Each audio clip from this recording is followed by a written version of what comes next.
So imagine a man so wealthy that he caused an economic collapse across the region. This ain't fake. This is the story of Mansa Musa.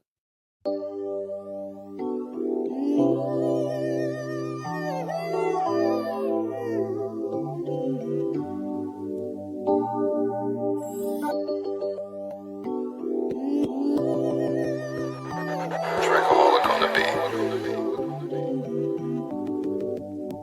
Danger. That chopper get to singing like Patty. My nigga said he stuck in the attic. This Henny in the cup straight had me sticking to the code. My nigga street savvy. My cousin got caught with a stainless. I never showed a gun for entertainment. I'm leaving in this game with who I came with. I told him stay safe. He told me stay dangerous. Had to double back for the second batch. Following my Yeah. All that. Hey, yo, man, welcome to another episode of No Backpedal. I am your host, Danger. And this the podcast where we seek truth and we find out what's going on, right? So today we got a good one. Today I want to talk about African heritage, right?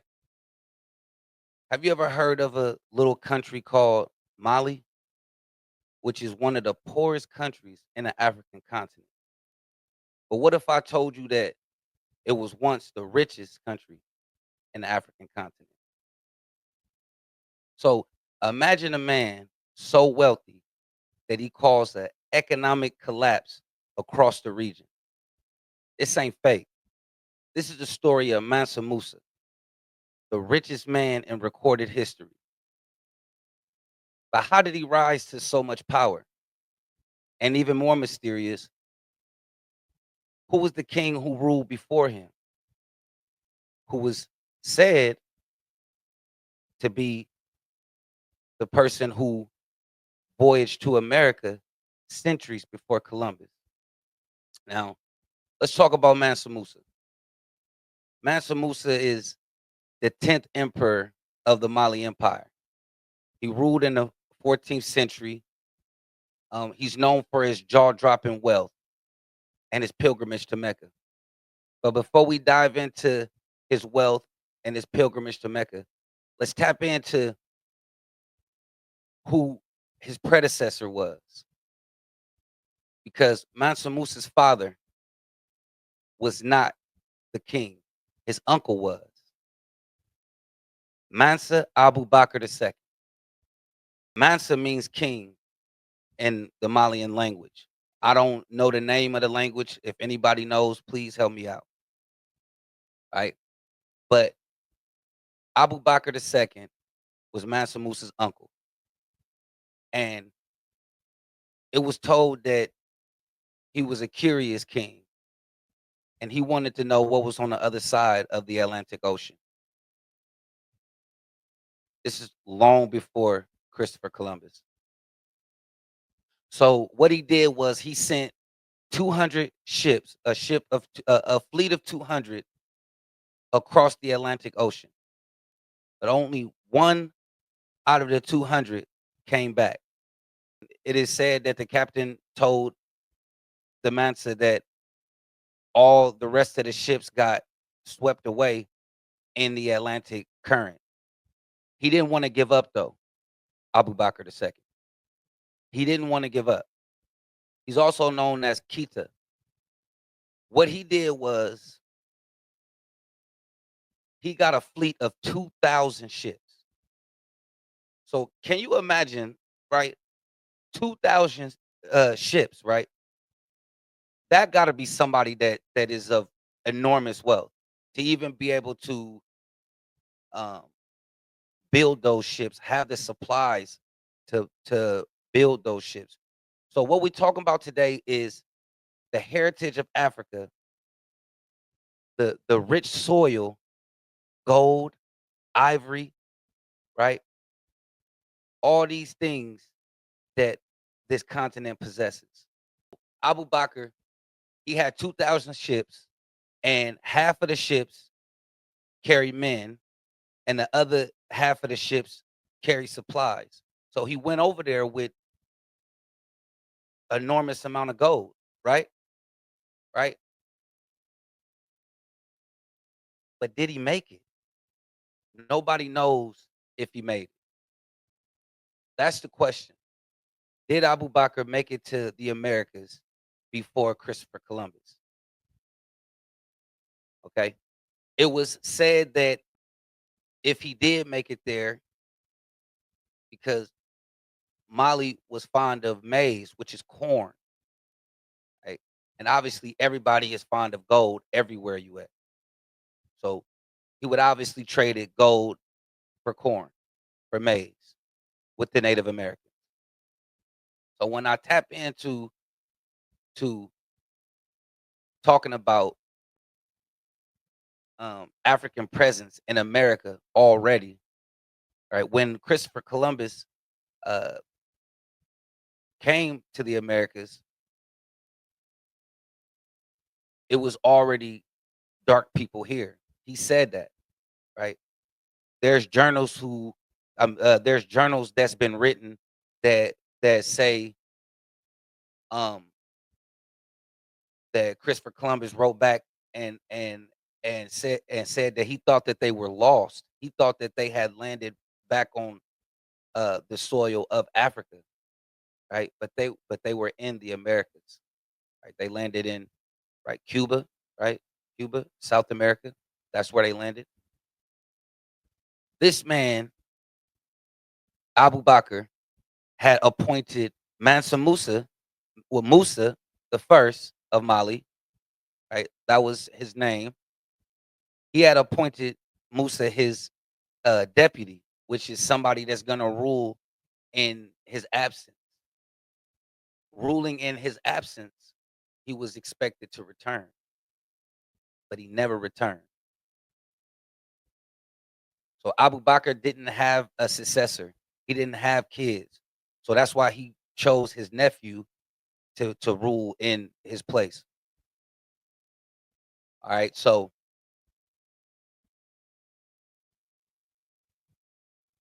what happened was once Mansa Musa came to power in 1312, right,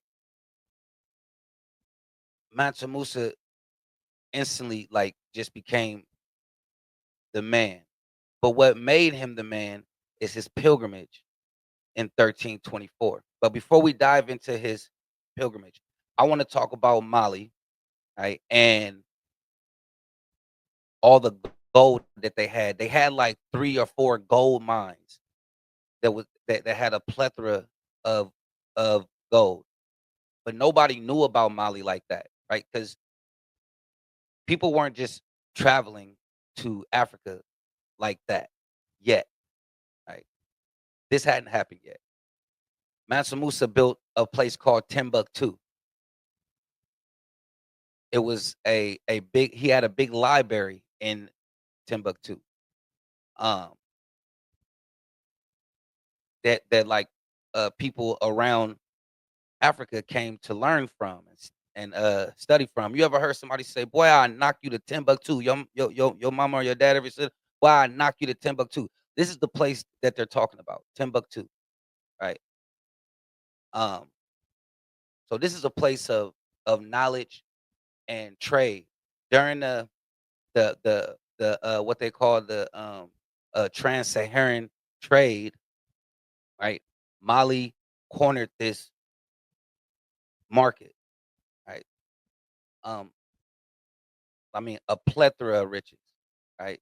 Mansa Musa, he he he he he wanted to. Okay, so he wanted to go on a pilgrimage to Mecca. The reason why is because Mansa Musa was a Muslim.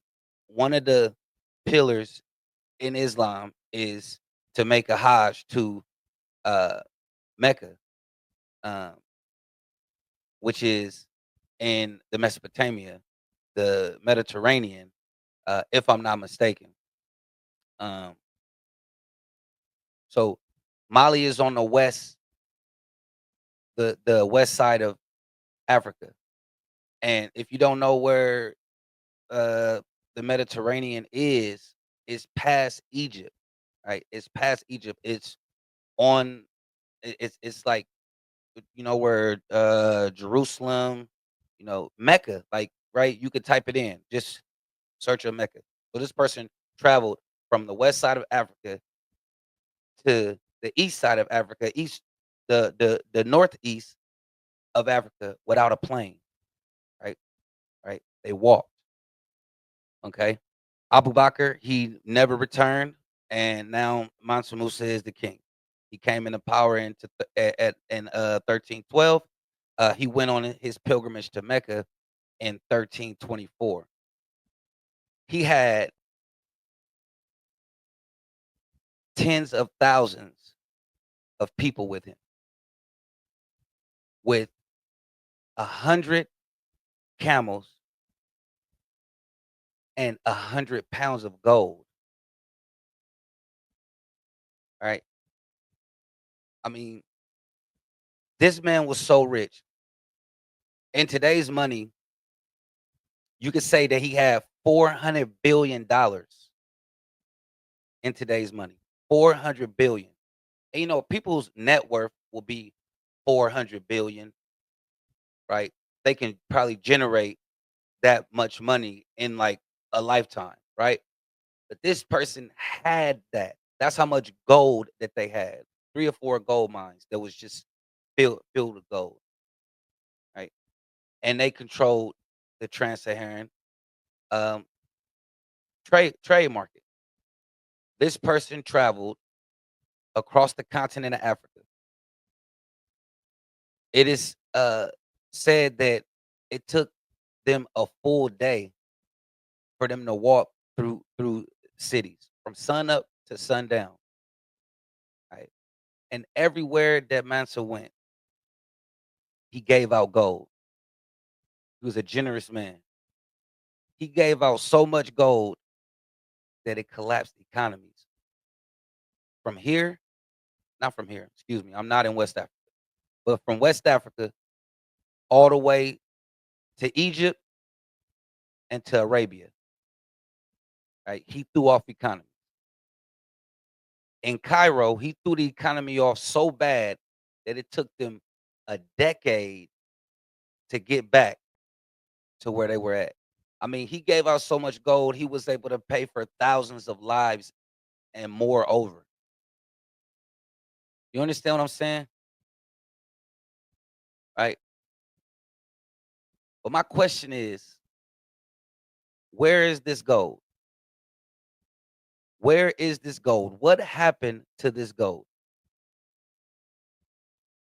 The Mali Empire, from rise to fall. What happened to this gold? Right? Nobody knew who Mansa Musa was. Right? We didn't have they didn't have uh social media, or they didn't have emails, or they didn't have telephones, or they had to send notes on horseback, right? That took months for people to return with the return message.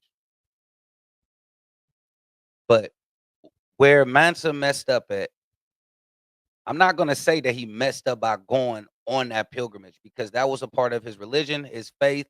He felt like he was doing that in the honor of his God. Okay, right. So he's not wrong for that. But the fact that he uh depleted so many economies all over the continent, that's what made people take notice to him. Like, who is this dude?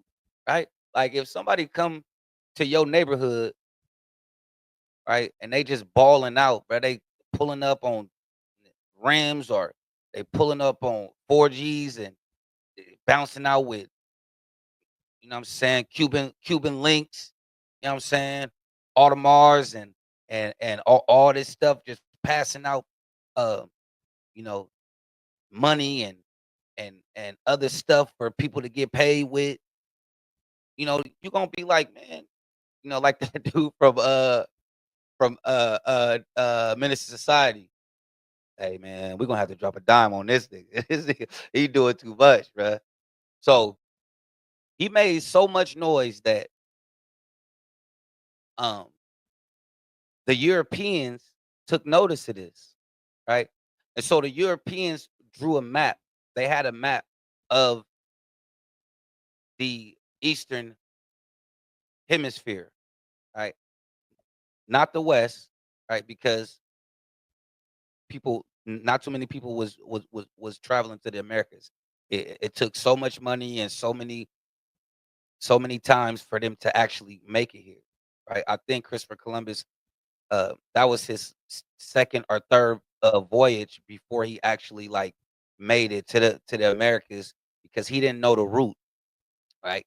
In my opinion, they learned the route from the Moroccans, from Morocco's, the Moors, right? But that's a whole nother episode that we're gonna dive in on.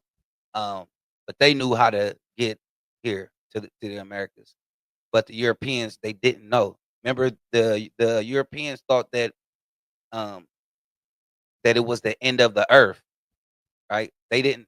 They thought that the earth was flat. They didn't think it was a sphere, which that's a whole nother question that people still are arguing about, uh, flat Earth or you know what I'm saying, sphere Earth, round Earth, right? Everybody has their beliefs, but today we're talking about pure history, pure facts, right? And the Europeans, they didn't have it. They heard about this guy Mansa Musa, who was rich and has so much to give out. They like, well, sh- shoot, let me get a piece of that pie, right? So they made this map called the Catalan Atlas, right? The Catalan Atlas, which I'm gonna like this picture right here, right? Right. This picture is a picture of Mansa Musa, right? On the map, he's sitting on a throne with a crown holding a nugget of gold. Right. Why would they do this? It's not just about the land map. They wanted to show everybody how to get to where the money was at. So now Timbuktu is popping, right? Timbuktu is popping. It's the slave. I mean, excuse me. I'm sure that there was probably trading slaves over there too, right? But it's the trans-Saharan trade market, right? And Mali cornered this market, so he's getting he's getting stuff from all over, not just his gold. He's trading gold for salt, right? He's trading ivory for uh, you know, beans or anything that's not indigenous to Africa. Africa is known for their spices and things like that. So I'm sure that they was all trading that. So equivalent to, I'm gonna say Timbuktu is like people go there to try to make it. So I'm gonna compare that to like New York, right? Where people leave their home in hopes to um um bring back the bacon, you know, so to speak. They went to these places. I mean, they went to Timbuktu to try to make a way for their families, right? Um, and some people made it, and some people didn't. So I'm not sure if it was homelessness. I doubt that it was homelessness because this dude was so generous. He probably was like, "Nah, we gonna let people live here, man." So anyway, so his pilgrimage to Mecca, he gave out so much gold.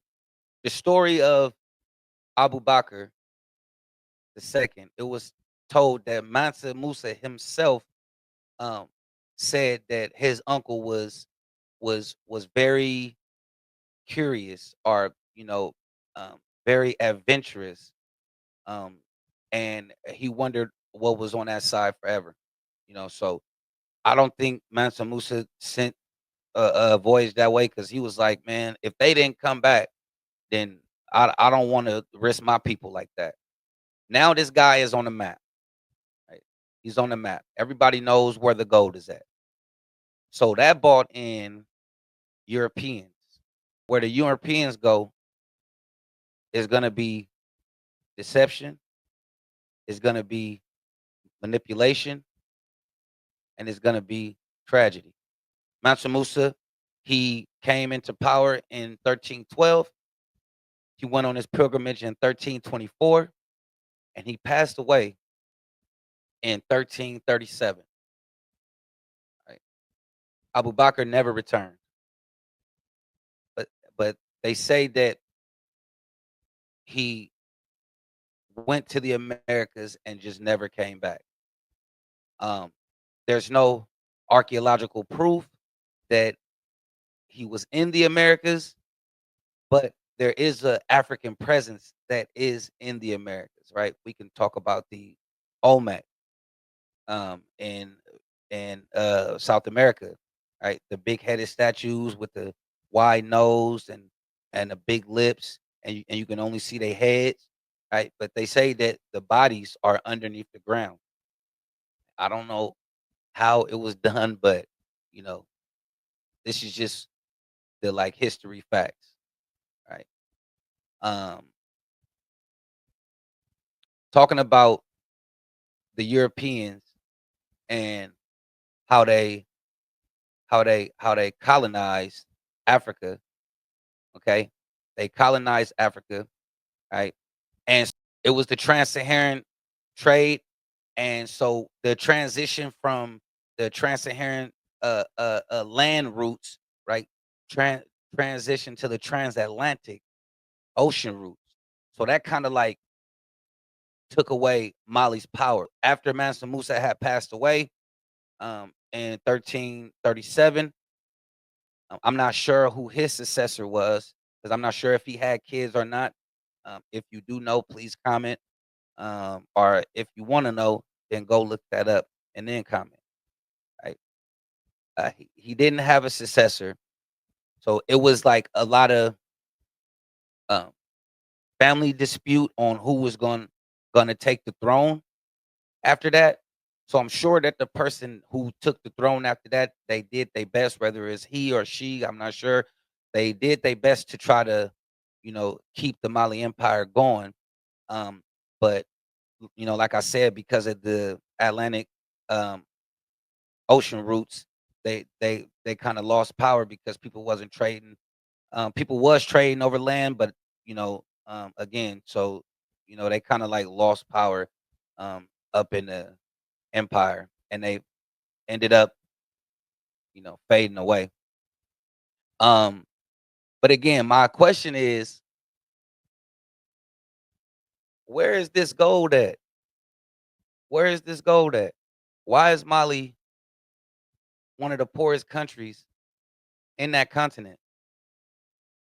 And somehow the people who was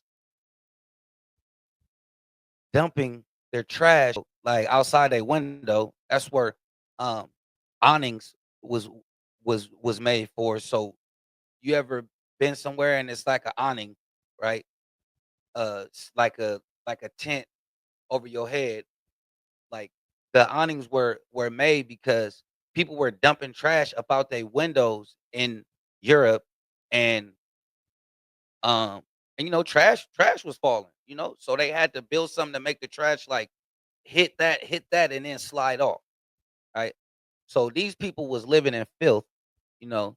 I mean, I'm not trying to disrespect nobody, right? But somehow now these northern countries or northern continents are richer than Africa. But the real riches is in the soil of Africa. I'll tell you that, right? The real riches is in the veins of the Africans and African Americans, right? Where is this gold at? They colonized Africa. They built borders to where certain countries can't go to other countries without having some type of paperwork, right? That's not us. Like we went we went all over this country. I mean, this world. We've been all over this world with no papers. That was something that was made up by the northern uh countries or continents, right? We didn't put that in place. But how did the little fish take out the big fish? This is what we got to ask ourselves. And this is what we got to find out. What did they use? All right. On Musa's pilgrimage, it was said that his troops had solid gold armor, solid gold spears. Their horses, I mean, their horses and their camels was draped in gold. Right. This dude has so much gold that people was wearing it. Like and not how we wear it today. They was actually wearing it as clothes. Right. Um, where is this gold? The people that's up north is rich, and the people that's down south is poor. Again, like I said, they built these borders. That's where I was at. They built these borders to stop people from, in my opinion, to stop people from congregating, to stop people from joining together.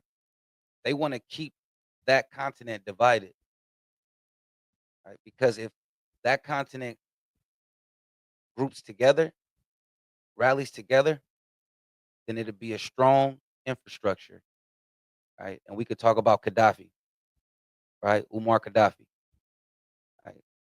Who was killed because they thought that he was a threat. A threat to who? He was another nice person. I don't know though.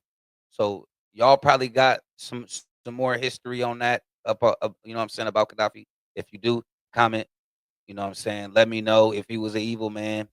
But from the stories that I hear that he was trying to make it a way to where all them people over there was gonna be rich.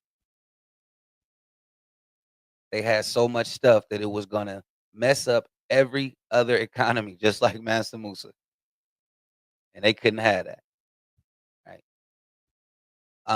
So this story of Mansa Musa and Abu Bakr isn't a story about gold or glory. It's about vision, right? It's about the power of people and who dare to explore the unknown and elevate their civilization and world status. But it's also a warning about what happens when legacy isn't protected, when unity breaks, and when outsiders take over the narrative. Africa wasn't always struggling, it was leading. And maybe, just maybe, it still can.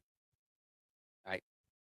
If you enjoyed this video, man, I always like to say like, share, subscribe, and click that little bell so you know when we upload something. Hey man, it's your host, Danger, and this is another episode of No Backpedal. I want to thank you for listening. I'm out. Peace.